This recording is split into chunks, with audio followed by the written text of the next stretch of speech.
everybody, welcome to my channel. Today I'm going to read Quorra the Class Clown by Lydia di Giulio, Bridget di Giulio. I hope you enjoy it. Chapter 16. Quorra packs her bag. Your father and I are going scavenging now, Quorra, said Mrs. Cockroach, and as she poked her head through the doorway of Quorra's bedroom. And please don't get into any mischief whilst we're away. Quorra stared at her mother, but remained silent. She didn't reply because she was still very upset at the prospect of being sent to boarding school. Once her parents were out of sight, Quorra quickly packed her few belongings into a backpack and slung it over her shoulder. As she was leaving, Quorra took one last look at the home that she had grown so fond of during the short time that she had lived there. Wiping a single tear away as it trickled down her cheek, Quorra sighed deeply before quietly slipping under the front door and out into the night. Quorra decided to head off in the opposite direction to her usual route, which she had always followed on her way to school. Scuttling down the very steep and narrow pebbled driveway of her home, she sighed deeply again before crawling out onto the footpath.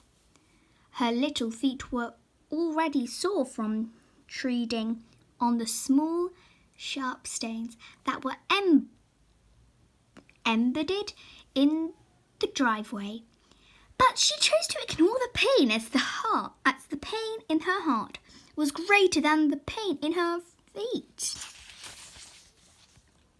On and on she travelled until her tiny legs couldn't carry her any longer, and she finally had to stop and rest. After catching her breath, she paused for a moment to look around. Standing at the curb of a long stretch of road, Quorra watched what appeared to be a pair of large, bright, circular eyes zoom past her, and in quite a hurry it seemed. Oh, that must be one of those cars that Mother and Dad always told me to be so cautious about, she thought to herself. Looking across the road, Quorra saw a large area of parkland. Carefully crawling her way down the curb and onto the main road, Quorra began to cross to the other side. All of a sudden, Quorra's attention was drawn to a pair of small circular eyes glaring at her from a distance. Standing in the middle of the road, she began to panic as the eyes made their way towards her. Quorra froze, terrified of the approaching vehicle. "Run, run!" yelled a tiny voice from the direction of the parkland, and before Quorra knew what had happened, she was pulled to safety just as the car zoomed past and disappeared down the road.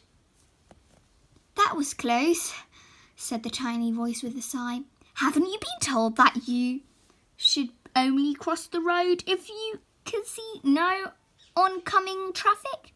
And if you don't know how to cross a road safely, you should always cross the road with an older cockroach." Who does know? But before Quorra had a chance to reply, the tiny voice said, "By the way, please allow me to introduce myself. My name is Chester and I live just over there," he said, pointing to a small tin shed located directly behind the park. Quorra was delighted to meet Chester, who was a cockroach just like herself. Although male and quite handsome, she thought. Chester was a slightly older cockroach than Quorra. He had long black eyelashes and antennae, and his wings shimmered with a lovely reddish ting. Quorra thanked him most sincerely for saving her life and politely introduced herself to him. "Hello, my name is Quorra. Pleased to meet you," she said, smiling at him. After pondering for a moment, Quorra added, "Actually, Chester, I've never been out on my own before," as she went on to explain how she had come to run away from home. Chapter 17. Quorra makes a friend. Chester felt sorry for Quorra as he listened intently to her story, and before long they had become good friends. He invited Quorra to have supper with him, and she gratefully accepted his kind dinner invitation, as by now she was really quite hungry. After dinner, they went to the park to scuttle around and play for a while. They were having such a wonderful time playing games like chasing and hide and seek, when suddenly something fury pounced on Chester. Quorra screamed in horror when she saw a large tubby cat pawing at Chester and tossing him into the air. Quorra desperately wanted to help Chester and quickly came up with a plan that could save him. Flying around in circles as quickly as she could, she threw herself at the cat, beating her wings furiously in its face. Startled, the cat instantly took its paws off Chester, who promptly crawled under the nearest stone to hide. Shortly afterwards, the cat took off after a cricket that had emerged from the ground. "Chester! Chester! Where are you?" yelled Quorra. "It's safe to come out now."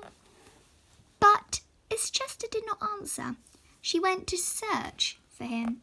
After a while, Quorra found Chester trembling underneath a stone. He was as pale as a ghost. "Worried about Chester?" she inquired. "Are you all right?"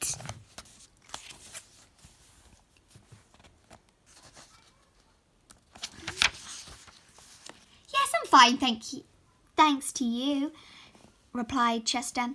If you had not hurled yourself at the cat the way you did, I probably wouldn't be standing here right now, talking to you."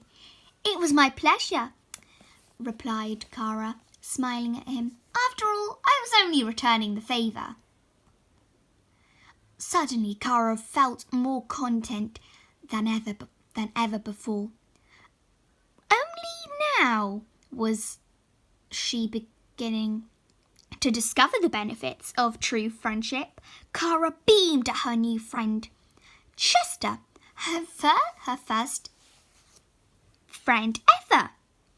After a while, Quorra decided that it was time to say goodbye to Chester.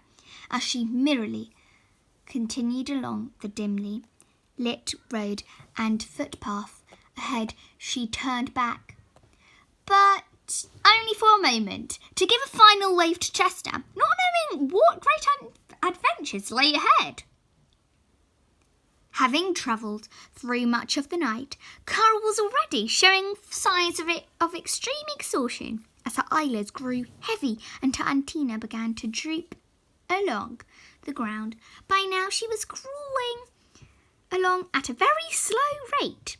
As Quorra looked up, she caught a glimpse of the sun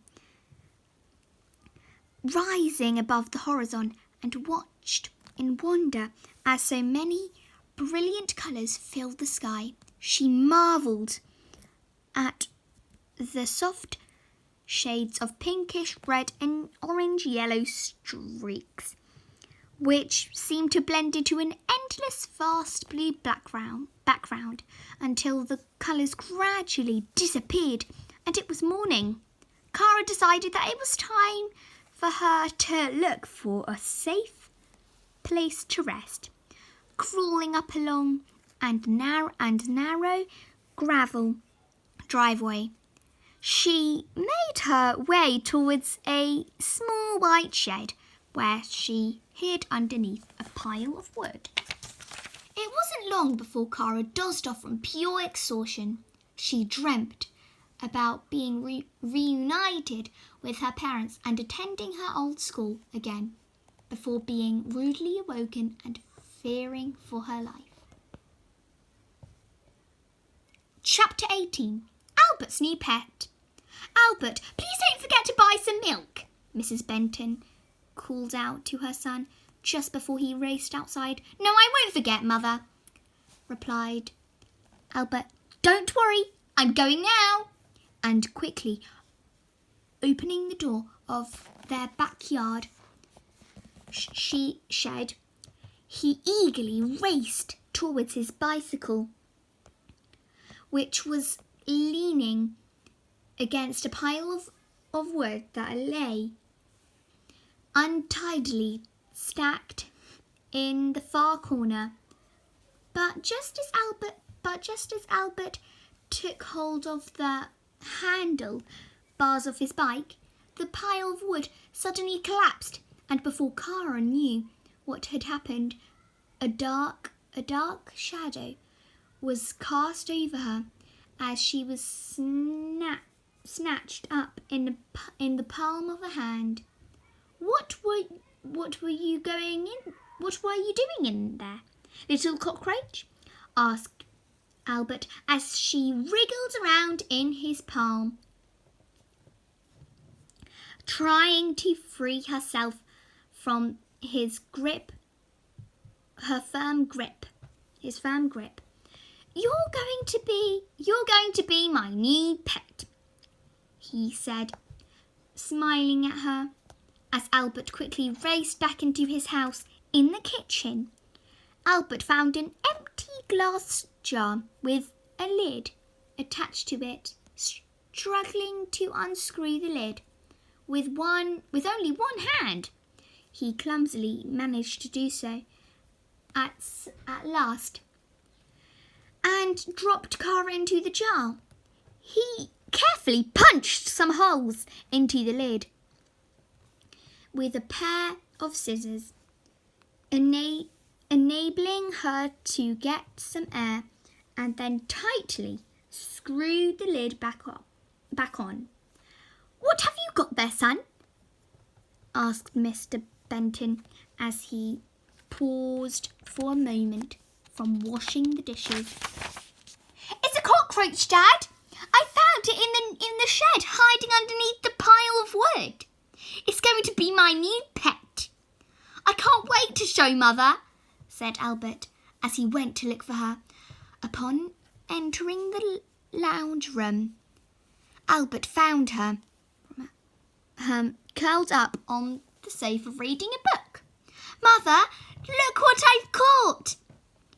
Exclaimed Albert as he placed the jar right in front of her nose. Mrs.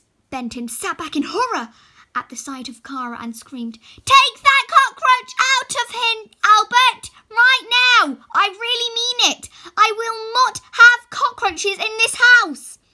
Oh, but Mother, I want to keep it as a pet.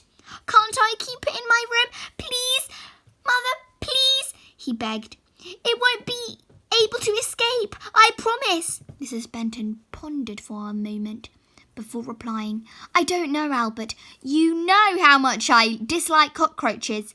If it ever happens to escape, it will be very difficult to find it in the house, Albert. They're such fast little creatures. Yes, I know, Mother, but I will be really careful. I promise. Please, said Albert, pleading with her. Oh, all right then. But only if you promise to never let it out of the jar. I promise, replied Albert. Thank you, Mother. She's right about that, thought Cara to herself. I am fast. If only Albert would escape me out of the jar, I would be able to run away and escape. Cara began to panic as Albert headed towards his bedroom. What if he never lets me out of the jar? jar? What if I am stuck in here forever? She thought to herself. What if I never see Mother and Dad ever again? What if I die from starvation and hydration? All of these thoughts kept going through her mind as a single tear trickled down her cheek.